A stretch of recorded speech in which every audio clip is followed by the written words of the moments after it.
Hey everyone, it's PK here, and thank you so much again and again for being with me. Whether you're driving, walking your dog, cooking, or at the gym, or whatever you're doing, thank you for lending your ears, so to speak. I'm really trying to bring you value here. In this episode, we'll be talking about how to successfully buy in a hot market.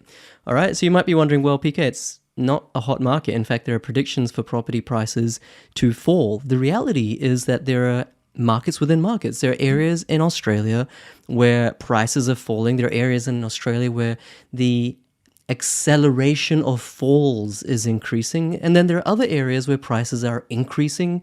And then there are areas where the acceleration of price growth is increasing. So you can see, it's a mixed bag. There's markets within markets, but as usual, as always, there's always opportunities for us to be investing in property, but it's really hard to buy a property still. That's the honest truth. In these markets where prices are increasing, in these markets where the growth rate of price increase is accelerating, it's really hard to buy a property.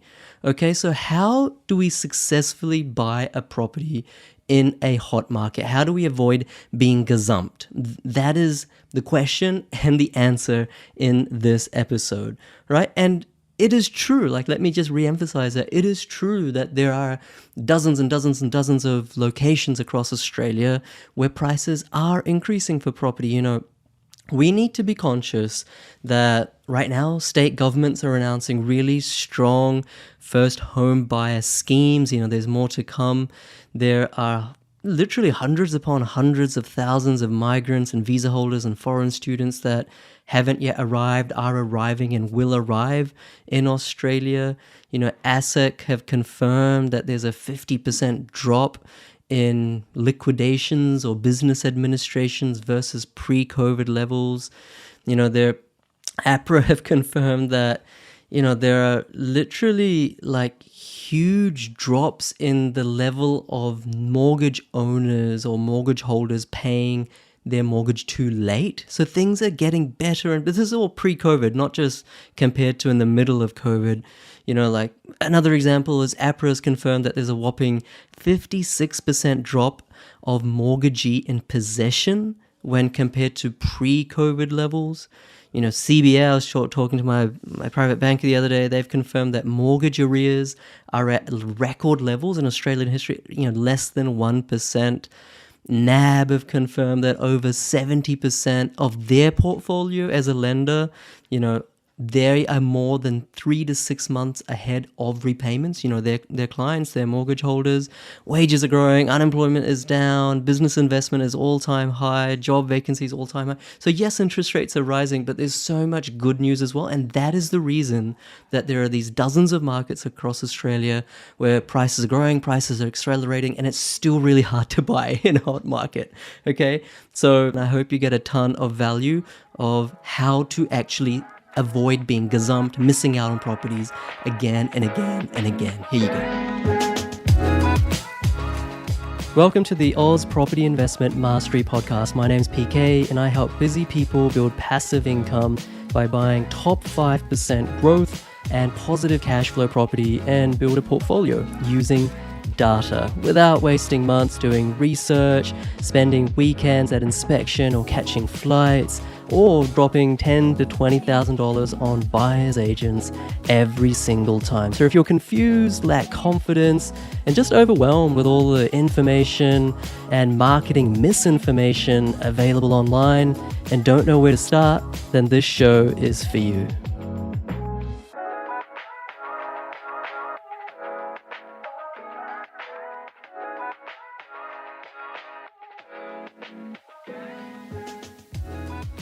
So the first one is price movement.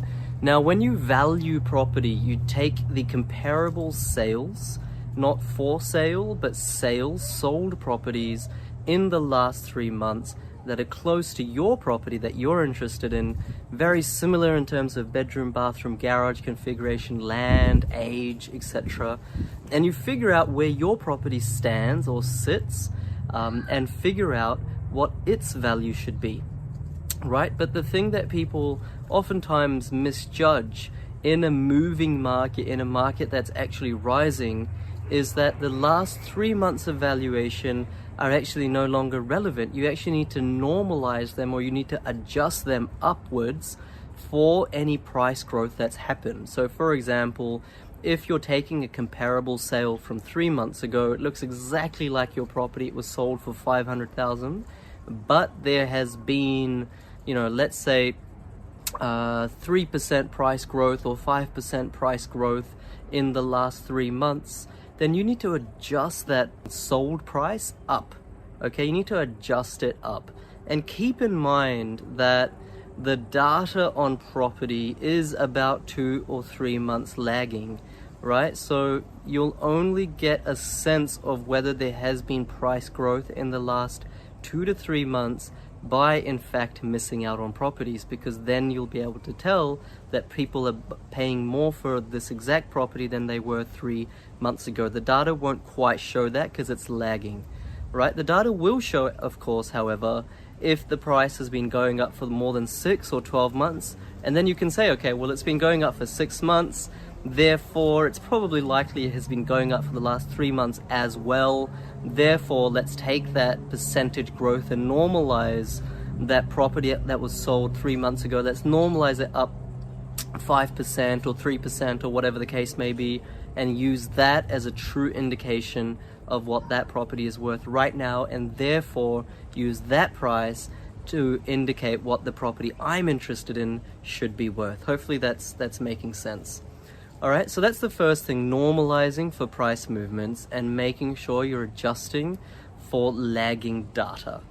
The second thing you want to be aware of and fully across when it comes to not getting gazumped by another bidder, not getting outbid, not keeping on missing out on properties, 4, 5, 6 properties. It's so frustrating because you've done all this work to get your pre-approval, to get your lending in order. You've done all this work to research the suburb, to figure out in that suburb what are the right streets, what are the right pockets, what is the right type of property, only then to not be able to buy those properties. Okay, so for the second thing that you need to know, it's that when you are outbid, so let's say you are outbid, you put in an offer of 300 and you valued it at 300, but then someone comes along and offers 320, and you're probably scratching your head and saying, well, that's way above the value. The reality is the value of the property is what someone is willing and able to purchase it for. So that's demand, the willingness and ability to purchase or buy something. So even though someone has bought 20k above 300, they paid 320, and the agent may tell you that, they'll say, look, you've missed out, someone gave 20,000 more than what you did. Make sure that you include that recent sale in your comparables. Okay, so don't ignore it.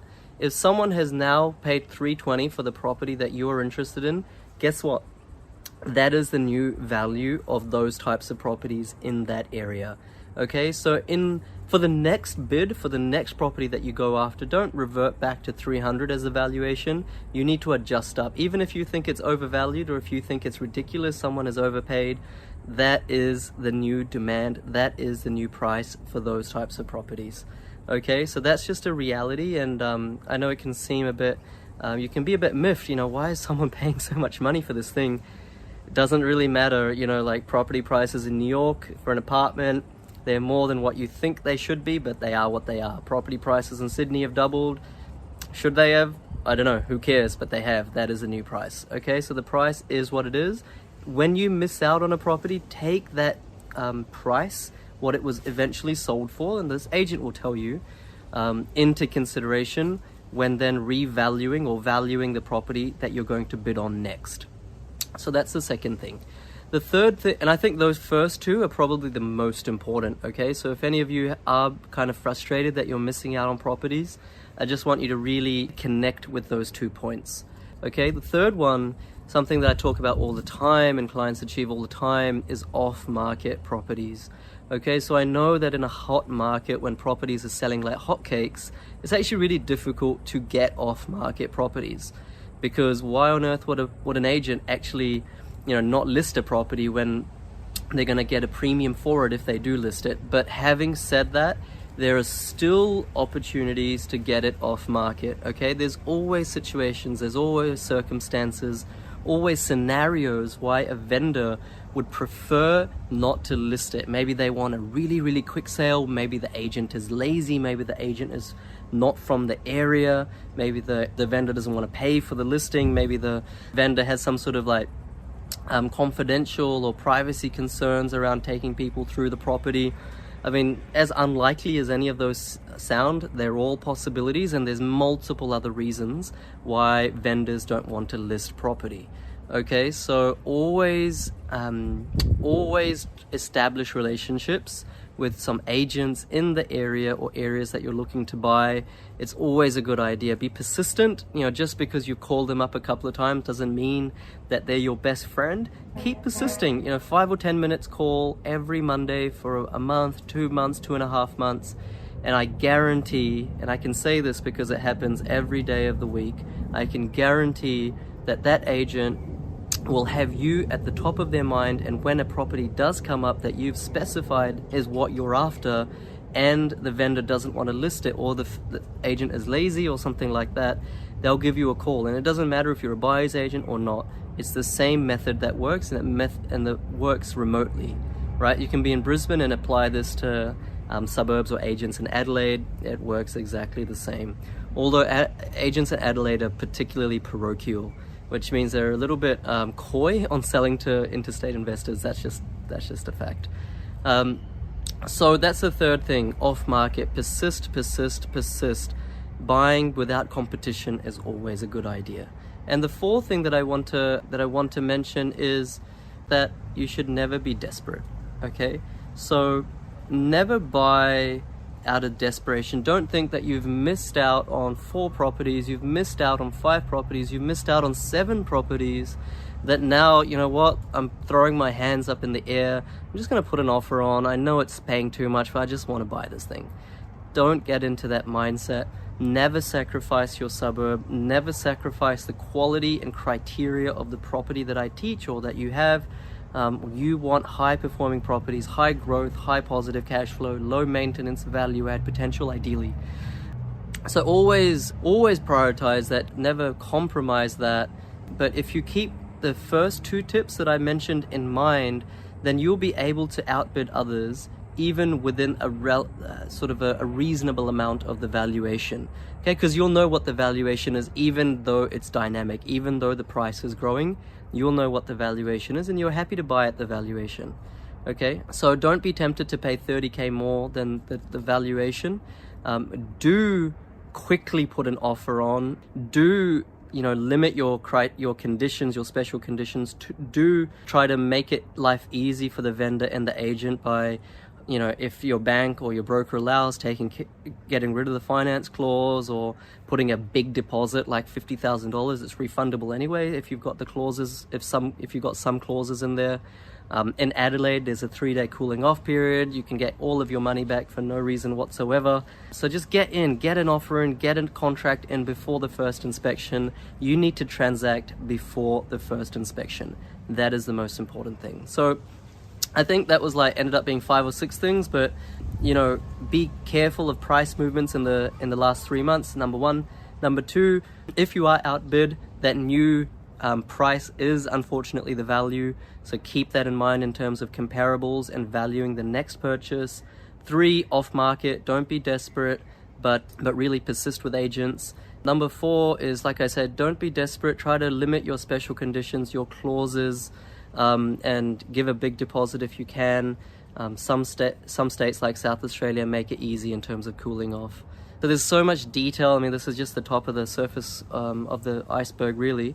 But hopefully these things give you confidence that if you are missing out on properties because it is a hot market, because there's a lack of listings, you still have an ability, you have some ammunition in your arsenal to actually buy and buy well. And I can tell you, people are doing it every week. I'm posting it on my socials every week. It's still possible. Persist.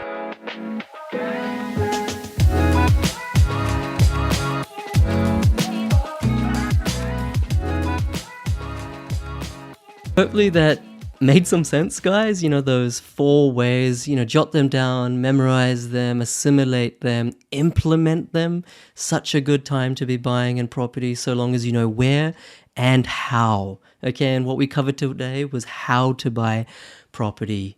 Okay, please go ahead and do it. And if you want, leave a review on Spotify or iTunes. I'd super appreciate it. Thanks so much, guys. My name's PK. Have a wonderful day. Catch you later.